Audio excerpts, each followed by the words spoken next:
गुजरात के नर्मदा के Rajpipla ST depot में आज एक बड़ा हादसा हुआ जब राजपीपला दाहोद रूट की बस अचानक डिपो के प्लेटफॉर्म में घुस गई। नर्मदा के राजपीपला एसटी डिपो में आज सुबह एक बड़ा हादसा होते होते टल गया।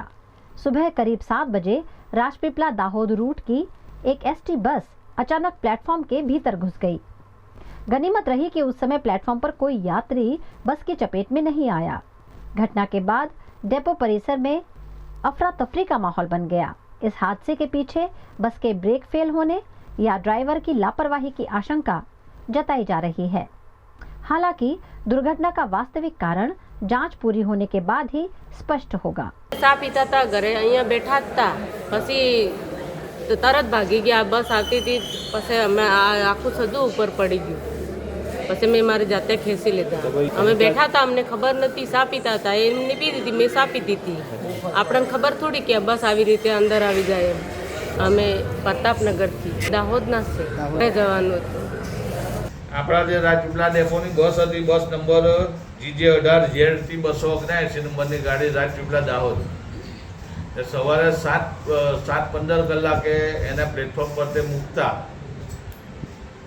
બ્રેક ફેલ થઈ ગઈ, કાં તો તે વેક્યુમ ને ઓછું ને હોવાને કારણે બસ ડેપોમાં ગાડી અંદર ઉપર ને પ્લેટફોર્મ લગીને આવી ગઈ હતી ને કોઈ પણ તે મુસાફરને કોઈ કંઈ ઈજા થયેલ નથી।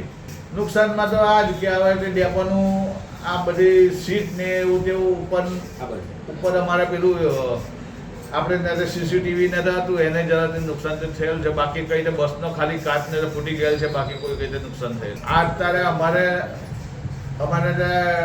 કંટ્રોલર શ્રી અમારે જ્યાં ને પોલીસ સ્ટેશન ગયા છે, અત્યારે ને જાણવા જોગ ને ફરિયાદ આપવા માટે।